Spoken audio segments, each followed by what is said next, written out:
wal hadirat wal musyahidin wal musyahidat, bapak dan ibu-ibu, saudara-saudara dan saudari serta adik-adik dan anak-anak, jemaah salat subuh di Masjid Al-Ittihad Rumbai ataupun yang menyaksikan dimanapun berada, para alim ulama, para jadi pandai, tokoh adat, tokoh masyarakat yang dimuliakan Allah Subhanahu wa taala.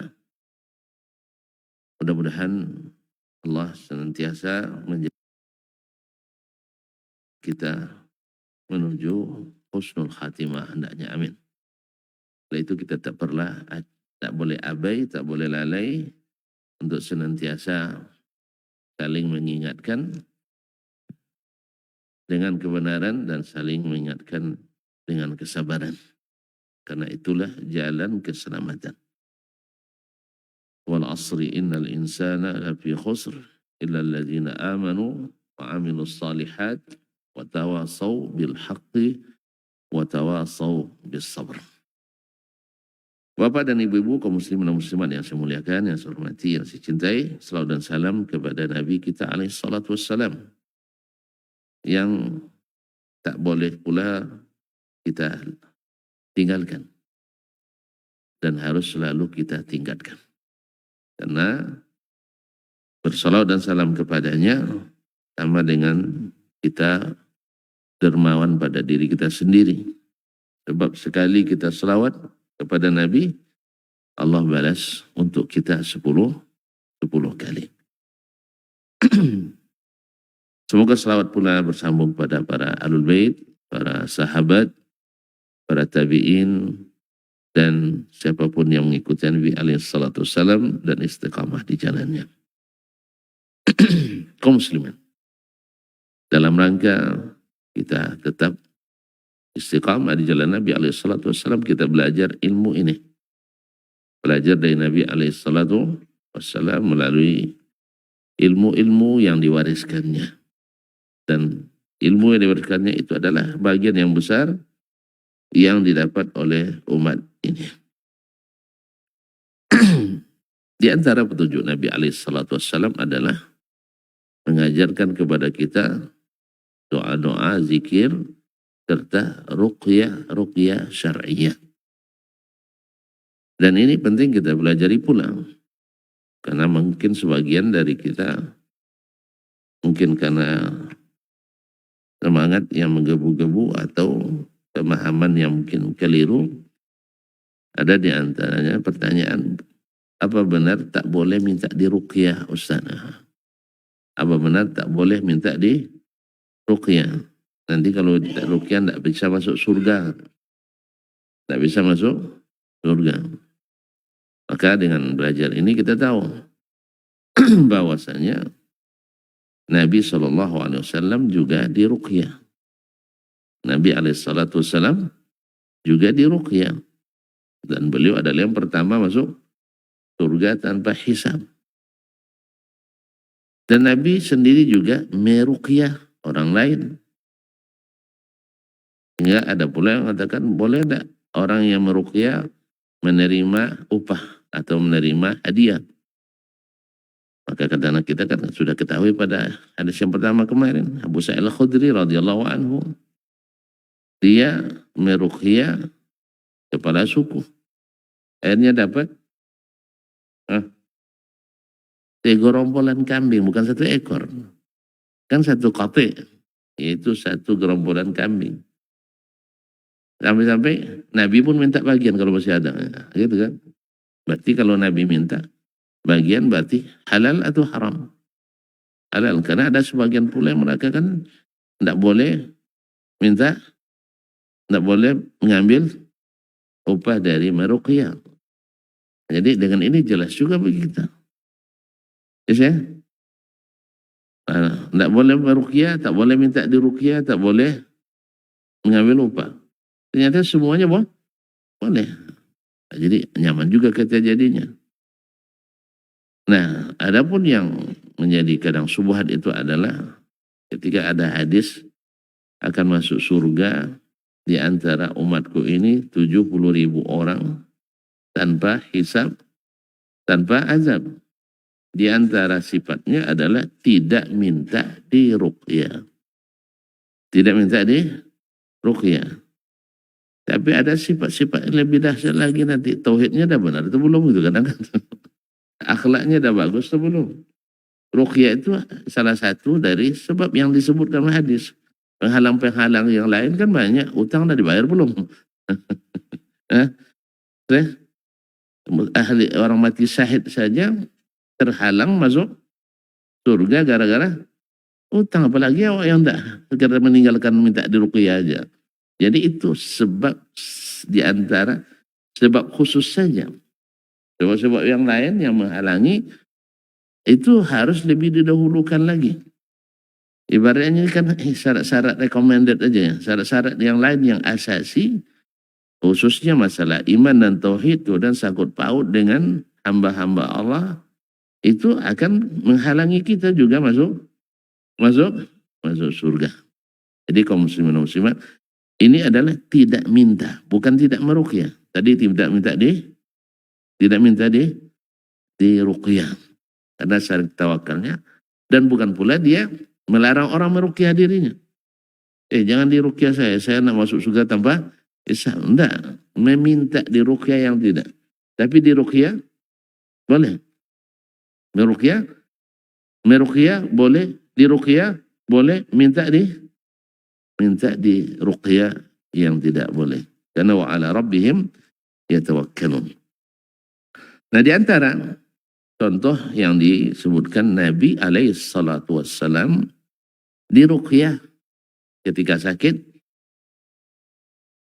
yaitu yang diriwayatkan oleh Imam Muslim rahimahullah dari Abu Sa'id Al-Khudri radhiyallahu anhu, anna Jibrila ata Nabiya sallallahu alaihi wasallam, bahwa Jibril datang mengunjungi Nabi alaihi salatu wassalam.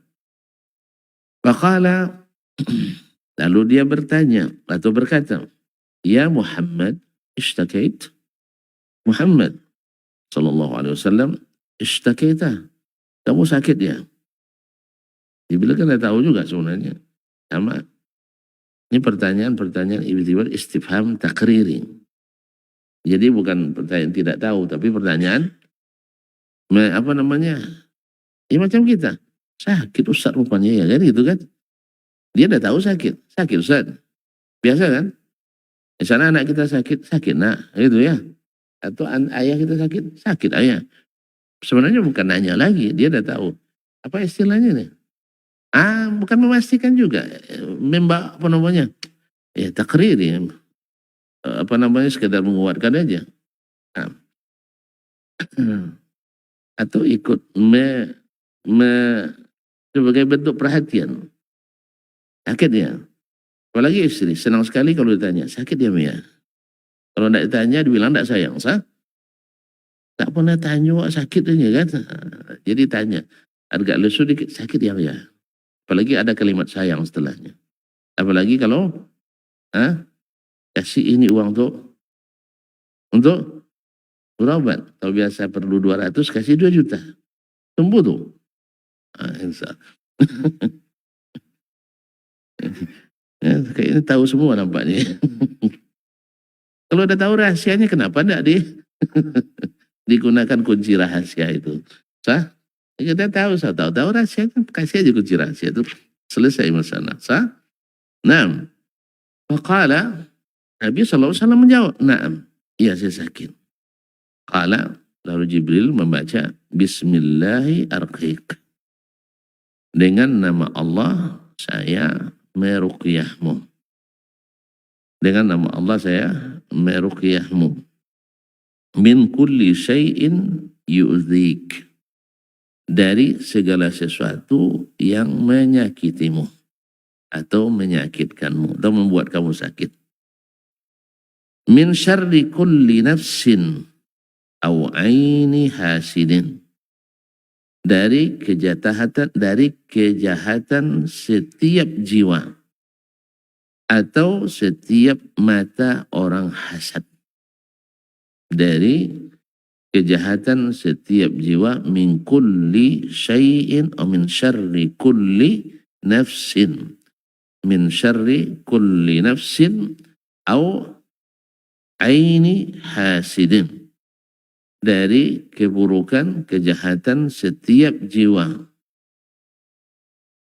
atau aini hasidin, mata orang hasad. Ada jiwa hati yang hasad atau mata yang hasad. Jadi hasad itu terlihat, hasad itu ada dalam jiwa dan terlihat dalam pandangan mata. Makanya seperti kata Syekhul Islam Ibnu Taimiyah rahimahullah, dia mengatakan ma min jasadin illa wa fihi hasadun. Tidak satu pun jasad kecuali di dalamnya ada jiwa yang hasad. Tidak satu pun jasad kecuali di dalamnya ada jiwa yang hasad. Artinya ada bibit hasad. Jadi setiap kita ini punya bibit hasad. Cuma ada bibit unggul, ada bibit, nah itu aja. Ada bibit unggul, ada bibit yang tidak unggul. Jadi kata beliau, fa'ammal karimu fayukhfihi. Orang-orang yang karim, apa makna karim? Orang-orang yang mulia. Orang-orang yang berakhlak tinggi. Fayukhfihi. Hasadnya itu akan dia sembunyikan. Tidak terlihat dalam pandangan, tak terlihat pula dalam penampakan atau penampilan. Jadi orang yang mulia ditekannya itu, tidak diperlihatkannya dalam tindakan, baik pandangan maupun perbuatan. Ini orang mulia ini. Walaupun dalam hatinya terlintas. Kan biasa terlintas, itu biasa kan? Tidak ada pernah merasakan itu? Hah? Nampak orang Masya Allah dengan penampilan yang wah, kita sudah berdesir darah di dada. Iya? Ada enggak? Tidak pernah jumpa. Hah? Nampak orang bawa istri cantik sekali. Berdesir enggak dada? Ini sudah malaikat semua nampak.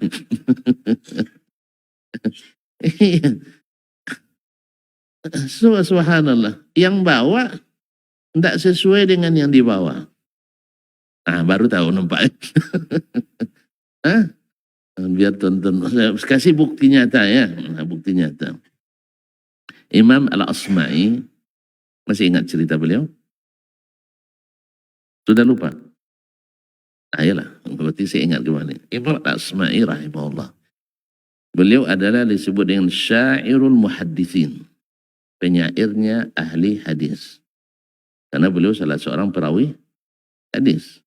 Namanya Abdul Malik ibn Quraib Al-Asma'i Al-Mausili thumma Al-Baghdadi. Wafat 216 Hijriah. Disebut pula dengan muhaddithus syu'ara. Ahli hadisnya para penyair. Ahli hadisnya para penyair. Jadi beliau biasa karena dia ahli bahasa dan hidup di abad ketiga.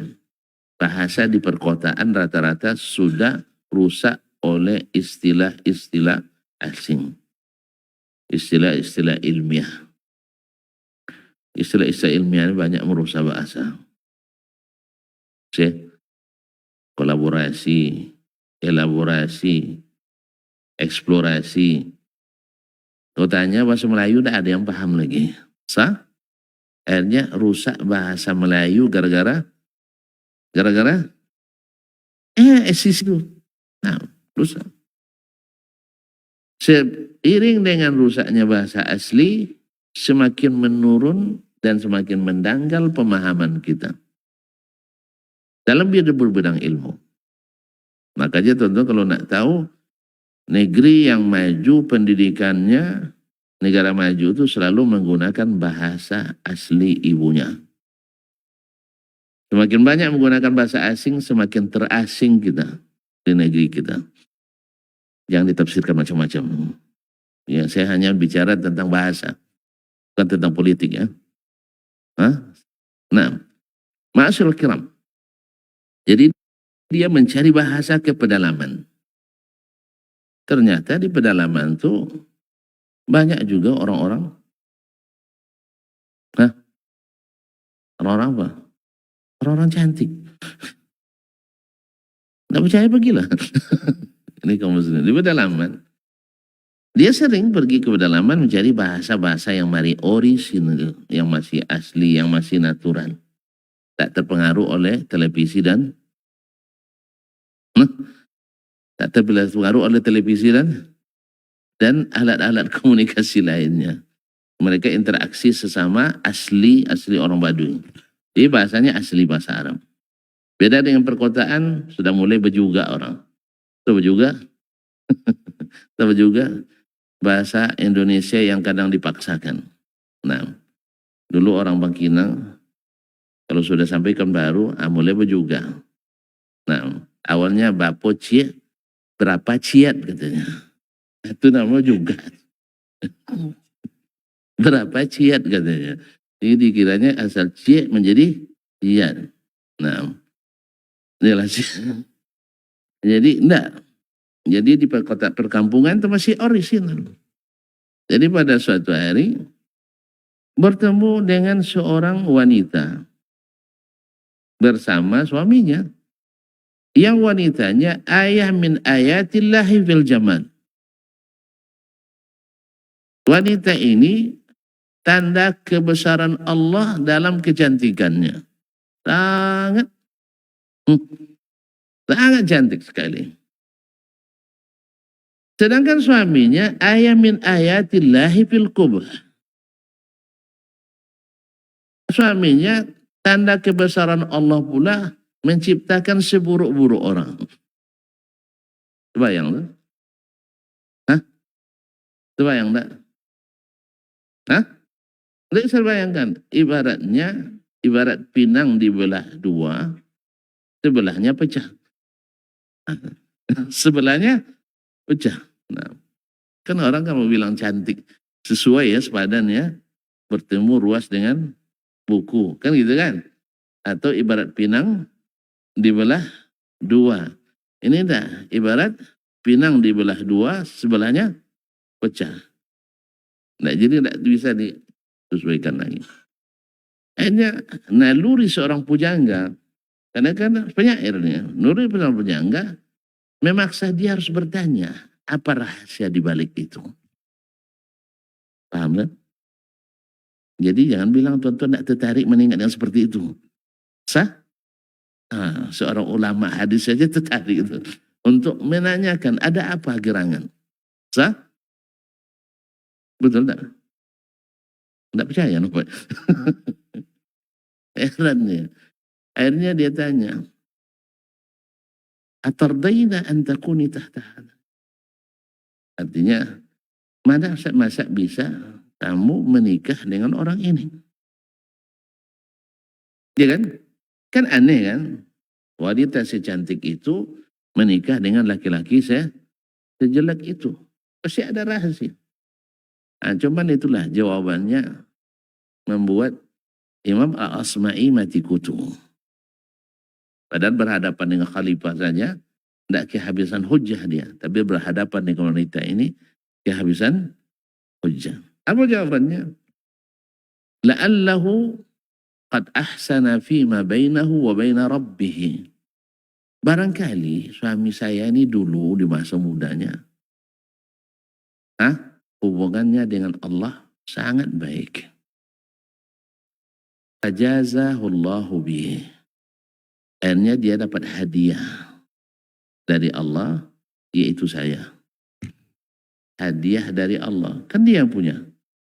Dia serahkan kepada, dia serahkan pada siapa yang dia inginkan. Dia inginkan serahkan pada laki-laki saleh ini, walaupun jelek. Makanya kalau kita jelek, Jangan putus asa. Jangan putus asa. Bangun hubungan baik dengan sang pemilik. Jangan sama ayah dia, enggak. Sama sang pemilik. Siapa pemiliknya? Allah tabaraka wa ta'ala. Ya. Sedangkan dia bilang, amma ana faqad asa'tu fima baini wa baina rabbi. Sedangkan saya dulu karena cantik, merasa punya kelebihan, lupa sama pemilik saya. Sehingga hubungan saya tidak mesra dengan Allah. Akhirnya apa? Fa'aqabani bihi. Saya dapat hukuman, dapat dia. Jadi bagi orang musibah, bagi kita karunia. Mintalah seperti itu, ya Allah, hukum dia dapat saya. Hukum dia dapat saya. Intinya, ma'asyiral kiram dirahmati Allah, ketika kita melihat nikmat di orang besar, pasti akan ada sesuatu melintas dalam pikiran kita. Bisa buruk, bisa baik, bisa penasaran. Ini yang dimaksud oleh Syekhul Islam Taimiyah rahimahullah, bahwa setiap jiwa itu, jasad itu punya bibit. Orang yang mulia tidak akan kelihatan, tidak dia nampakkan, tidak dipandangkan, tidak ditindakan. Tapi kata beliau, wa ammal laimu fayubdihim. Adapun orang-orang yang laim, orang yang buruk-buruk perangai, orang yang jelek akhlaknya, fayubdihi, akan memperlihatkan itu. Tonton tersinggung enggak saya membawakan cerita pernyataan ini? Tersinggung enggak? Andainya saya kirim ke WA tuan-tuan, tersinggung enggak? Enggak, kata Syekhul Islam ini, setiap jiwa jasad ada bibit hasan. Tersinggung enggak kalau saya kirimin? Alhamdulillah. Insya Allah enggak ada hasannya.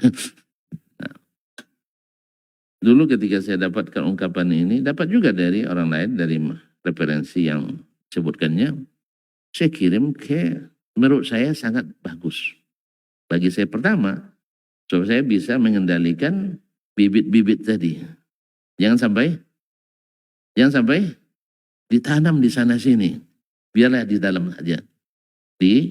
Disimpan rapi-rapi. Jangan sampai melihat matahari, cepat tumbuhnya. Biar di dalam saja.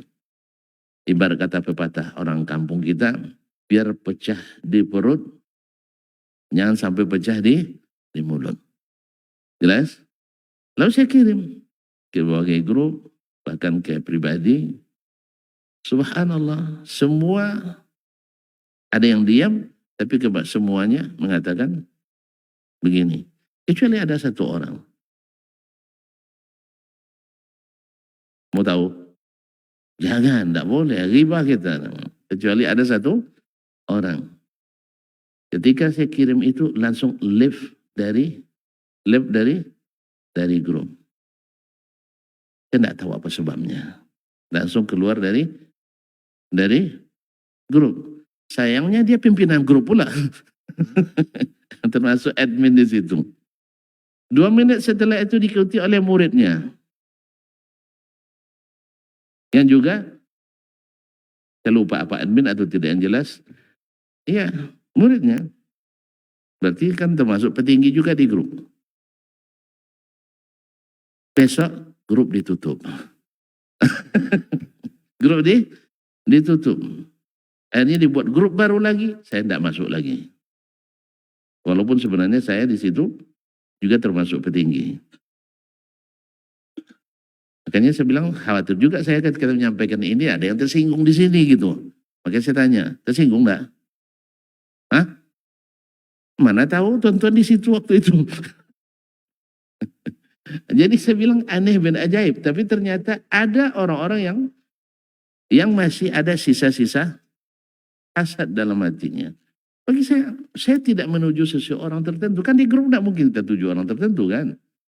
Lagipun ke keluarga saya kirim, ke istri saya kirim. Tapi istri saya bilang, jazakallah khairan katanya. Saya takut juga, jangan-jangan ini nuduh saya. sempat pula dia keluar dari grup rumah tangga kan bahaya. Nah, alhamdulillah dia tidak keluar sampai sekarang. Masih awet, semoga sampai akhir masa. Amin. Jadi kaum muslimin dan muslimat rahmati Allah, kata Syekhul Islam, bibit hasad itu ada. Makanya sekalipun kepada orang-orang yang Masya Allah tampilannya saleh, kita tidak boleh terlalu memamerkan nikmat yang kita dapatkan kecuali mimbabit tahadus bin nikmat, kecuali hanya kada sekedar menceritakan nikmat. Kalau dia dalam kondisi tidak tidak fresh dan tidak respect dengan kita, ya tidak perlu juga kita sampaikan. Karena ada orang disampaikan nikmat kepadanya dia hasad. Tapi ada orang yang kalau kita sampaikan nikmat kepadanya dia apresiasi, dia berterima kasih, kemudian dia doakan dengan sebaik-baik doa. Tapi ada enggak? Wang tahu dapetnya, kamu seterusnya. Iya kan? Padahal dia sudah 8 dapat, oh baru 2. Dibilang juga kita yang sering dapat. Kalau yang seperti ini jangan cerita banyak. Dan seperti ini jangan cerita banyak. Dia sudah dapat 8. Oh baru 2. Tetap juga marah sama kita gara-gara yang 2 itu. Berarti yang seperti ini ada hasad. Jangan cerita banyak ya. Ya. Kalau perlu jangan perlihatkan. Antum kalau dapat istri yang seperti tadi, dapat istri yang seperti tadi, ayat min ayatillahi bil jamal, kalau perlu jangan sampai terlihat orang. Ya. Terlihat orang itu untuk al-asma'i yang lihat. Kalau dilihat oleh yang lain, bisa bahaya urusannya. Kena ain. Maka di sini, Jibril alaihissalam min ruqyah Rasulullah SAW daripada min syarri kulli nafs. Dari keburukan setiap jiwa yang di dalamnya ada bibit-bibit hasad tadi. Au aini hasidin. Atau mata. Kalau tadi di jiwa tersimpan, sekarang di mata terlihat. Makanya mata orang hasad tuh sudah nampak. Lain pandangannya. Kan itu kan, lain pandangannya. Tidak bisa disembunyikan. Mata hasad itu susah disembunyikan. Susah disembunyikan. Ya, antum bisa saja dengan kata-kata mengatakan dengan kata-kata, tapi mata tak bisa mendustai. Sebaik-baik lakonnya antum akan nampak juga. Walaupun bahasanya Masya Allah, Subhanallah, Jazakallah khair, Barakallah. Mungkin. Jadi tidak bisa dibuat-buat. Makanya orang-orang yang karim tidak nampak. Tapi orang-orang yang laim akan nampak dan terdeteksi. Maka usahakan jangan sampai bibit itu diunggulkan. Jangan sampai bibit itu dilahirkan. Biarlah dia tenggelam, kalau perlu biar dia mati sebelum berkembang. Dibuang terus. Karena apa? Karena orang hasad itu orang yang paling tidak bahagia di dunia. Orang yang paling tidak bahagia di dunia. Tidak pernah bahagia orang hasad. Apa sebab? Orang berbuat baik kepadanya sendiri, dia akan curiga. Sahih? Curiga dia. Ini buat baik sama saya jangan-jangan karena ingin saya traktir makan. Atau jangan-jangan karena nak jadi menantu. Atau jangan-jangan nak dapat jabatan. Dan sebagainya. Hasad. Ma'asyar kiram. Jadi Jibril alaihissalam meruqyah Nabi SAW dari segala keburukan atau jiwa yang tadi. Au aini hasidin, atau sudah pindah dari jiwanya, dari hatinya ke matanya. Dan pandangan mata hasad ini sering menyebabkan orang yang dihasadi itu kadang ditimpa oleh penyakit. Maka tidak ada yang bisa menyembuhkannya kecuali Allah Subhanahu wa ta'ala. Seperti dia mulai bismillahi arqiq. Saya dengan nama Allah meruqyamu min kulli ma yu'zik atau min kulli syai'in yu'zik, dari segala sesuatu yang membuat kamu sakit atau yang mengganggumu. Min syarri kulli nafsin, dari keburukan setiap jiwa. Au aini hasidin, atau kejahatan setiap mata orang hasad. Allahu yashfik. Allah lah yang akan menyembuhkanmu. Ini kalimat apa? Kalimat kabar, tapi maknanya insya, yaitu doa. Jadi Allah yashfik, kan Allah yang menyembuhkanmu. Tapi maknanya semoga Allah menyembuhkanmu. Dan di sini kaum muslimin dan muslimat rahmati Allah mengikrarkan tauhid kepada Allah dengan mengakuikan dan menyandarkan segala urusan kepadanya, walaupun tak meminta misalnya, itu lebih hebat daripada kita langsung meminta. Apa sebab? Karena orang yang mengucapkan puji-pujian pada Allah tanpa menyebutkan hajatnya, padahal dia ada maunya, karena dia yakin seyakin-yakinnya Allah lebih tahu apa yang dia inginkan. Makanya doa terbaik, doa di hari Arafah. Sah? Kata Nabi, khairud doa, doa'u yaumi Arafah. Doa terbaik adalah doa di hari Arafah.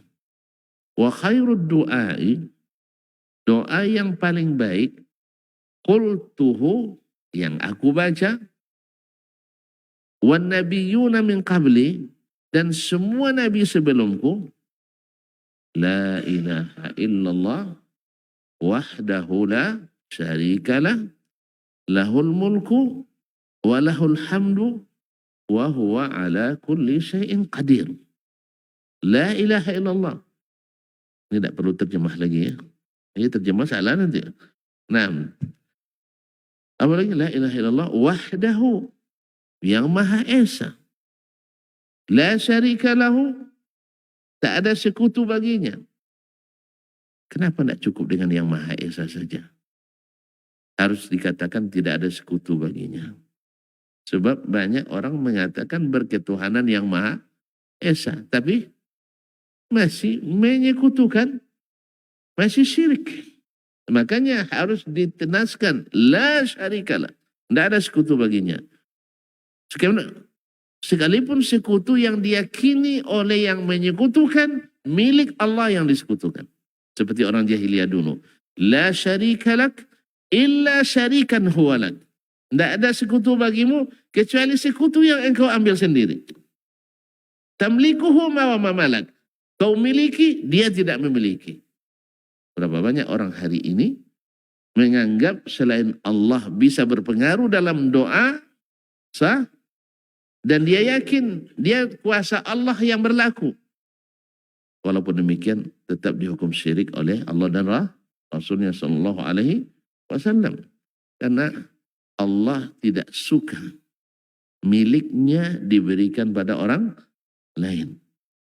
Dan yang paling disukai oleh Allah dari hambanya adalah dia tahu ketika berdosa ada Rabb yang mengampuni. Dia tahu ketika berdoa ada Rabb yang mengabulkan doanya. Dia tahu ketika hambanya dalam bahaya, ya, tidak ada Rabb yang melindunginya, dan seterusnya. Tidak dia minta kepada selain Allah, sekalipun dia keyakinannya, permintaannya itu melalui orang itu, tapi tetap kuasa Allah. Tidak, Allah tidak suka itu. Allah tidak suka itu. Wa qala rabbukum ud'uni astajib lakum. Kaum muslimin dan muslimat rahmati Allah.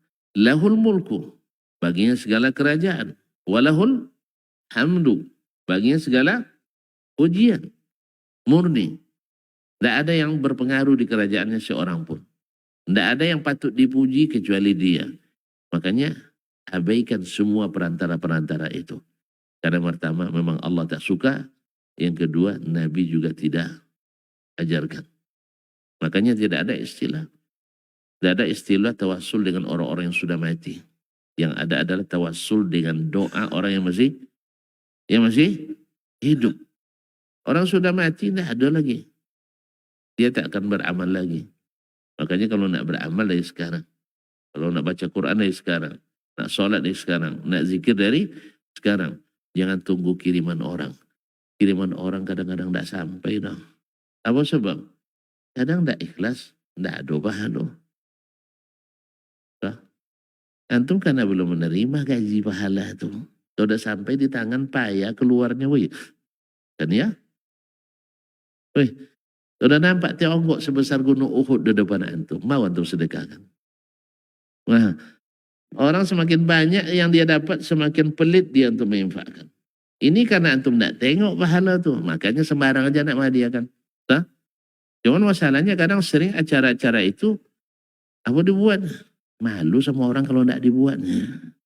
Jadi bukan lillah lagi. Sampai hidangannya pun karena orang juga.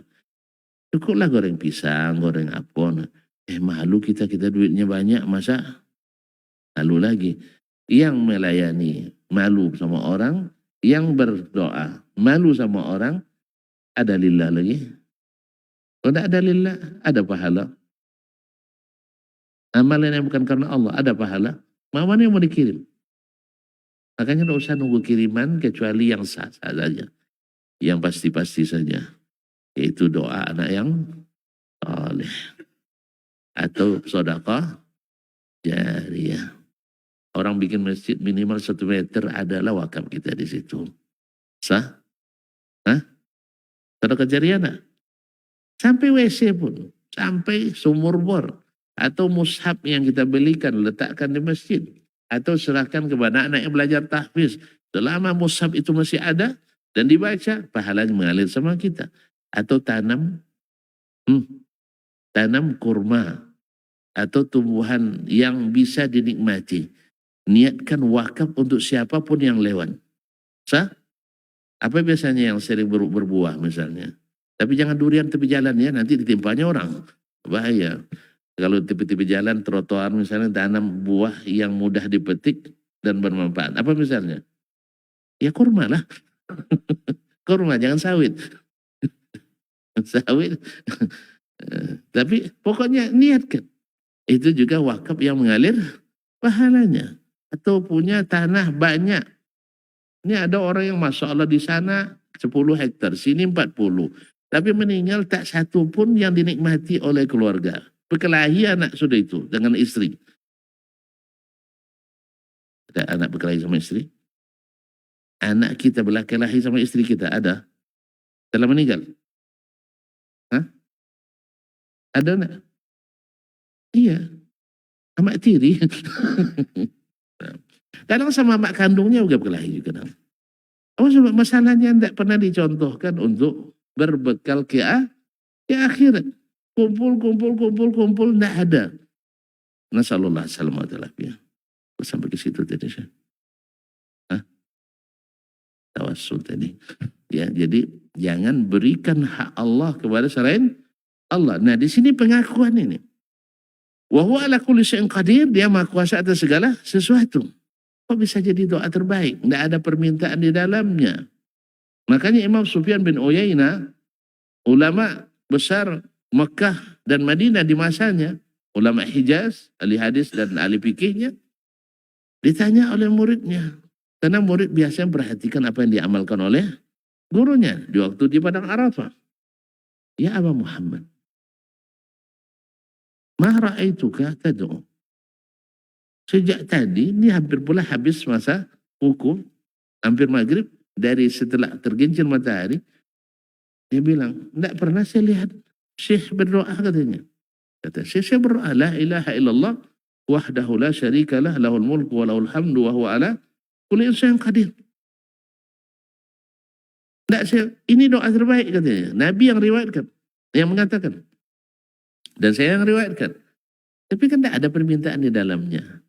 Tidak ada permintaan. Maka doaul ibadah, doaul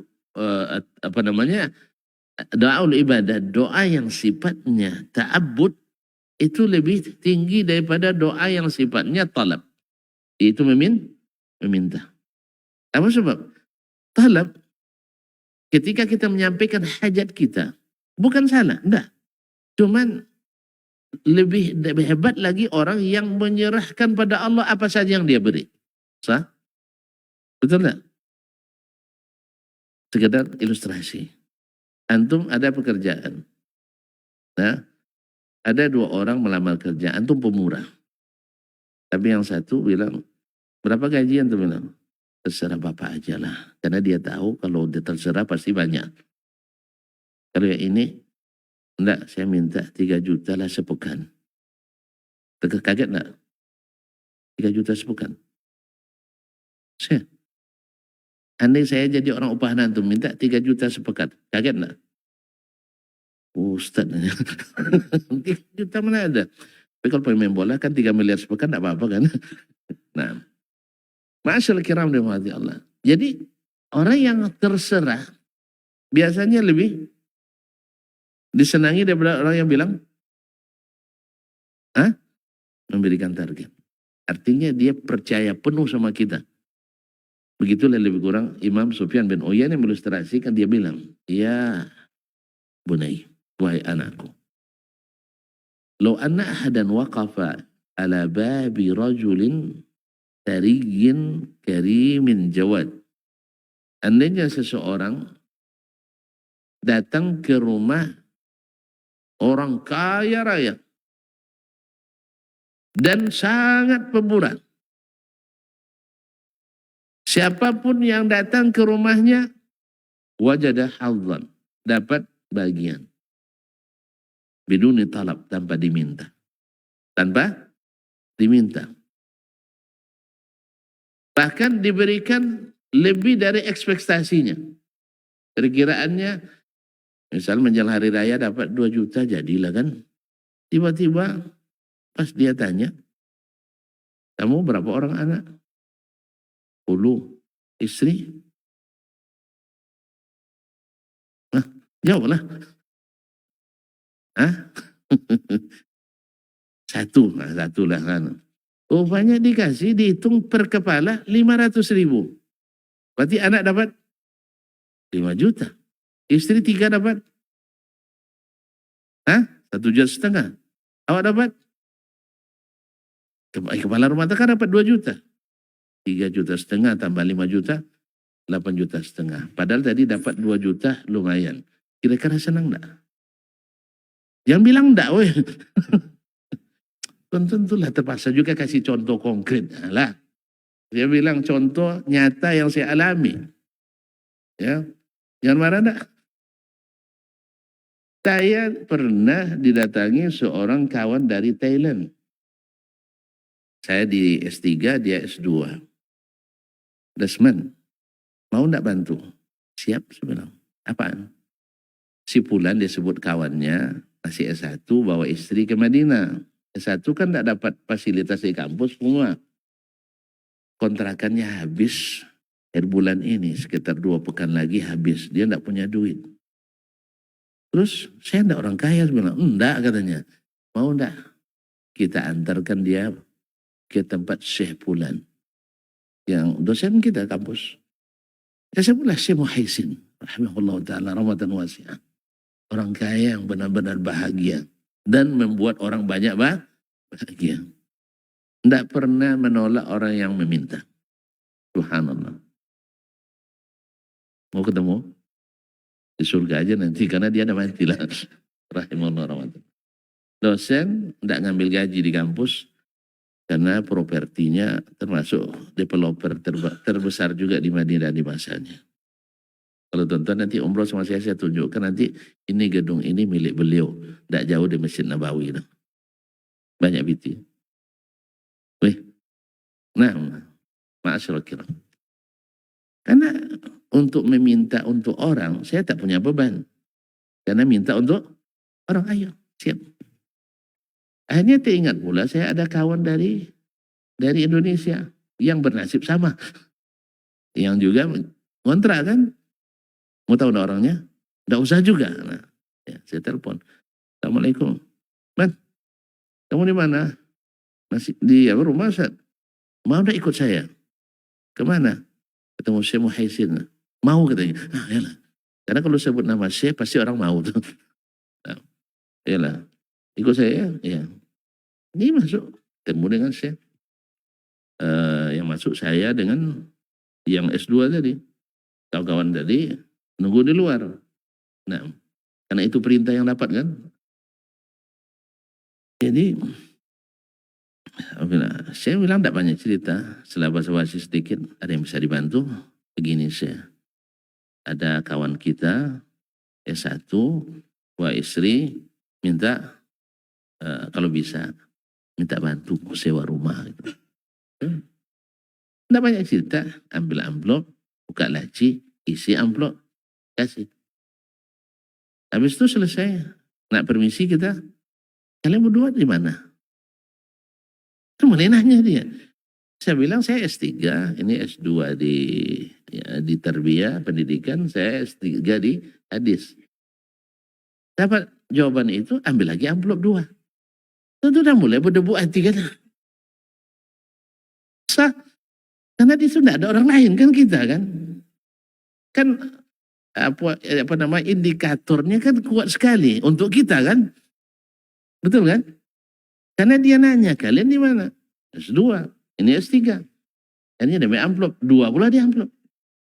Buka lagi laci, diisi. Ini untuk kamu, untuk saya. Gembira enggak? Itu yang saya maksud. Saya tidak membayangkan dapat. Tapi dah dapat. Subhanallah. Jadi makanya jangan segan-segan berbuat baik. Subhanallah. Tentu sampai di rumah, tidak nyapa istri dulu. Buka amplop dulu. Maksudnya supaya diserahkan sama istri nanti. Itu maksudnya. Kalau kurang kan kita tambah, kalau lebih dikurangi. Jadi kaum muslimin semua, ternyata yang kami dapat 2 kali lipat dari yang diberi pada yang tadi. Ternyata berlaku ekuivalen titel dan jabatan. Allah musta'an. Begitu sih. Jadi Allah kadang berikan kita kejutan-kejutan yang tidak kita masuk dalam harapan kita. Maka serahkanlah itu kepadanya. Itulah kata Sufyan bin Uyainah rahimahullah ta'ala. Allah lebih tahu. Sebelum kita tahu dan sebelum kita berkeinginan, Allah sudah tahu. Maka puji dia dengan pujian terbaik. Kalau disebut oleh Nabi itu pujian terbaik, itu aja baca. Masya Allah, dari tergelincir matahari sampai terbenam matahari, dia doa rubah bacaannya. Kecuali dengan doa terbaik yang pernah dibaca oleh Nabi dan para Nabi sebelumnya. Sallallahu alaihi wasallam. Bismillahirrahmanirrahim. Dengan nama Allah, aku meruqyahmu.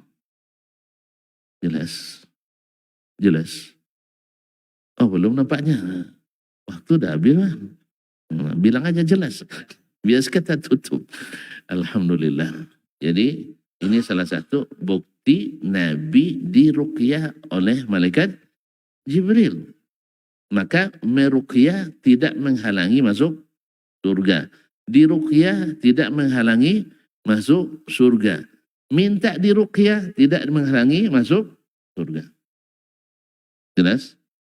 Mengambil upah dari ruqyah juga tidak menghalangi masuk surga. Memberi upah mempercepat masuk surga. Ya, makanya Nabi kadang memberi, tidak tanggung-tanggung diberinya kadang. Kadang kasih 1 dinar. 1 dinar 4,5 juta. Awak kasih 45.000, mahal doang katanya. 45.000 cuma kasih, mahal katanya kan. Allah musta'an. Ini 4,5 juta. Tadilah kambing 3 rombolan, kambing. Ruqyah. Kalau segerombolan kambing berapa ekor bu ya? Qati'. Jadi disebut qati'an minal ghanam. Segerombolan. Ya antara 15 sampai 20 ekor. Hanya untuk meruqyah. Itu operasi ya. Kan operasi besar itu kan. Subhanallah.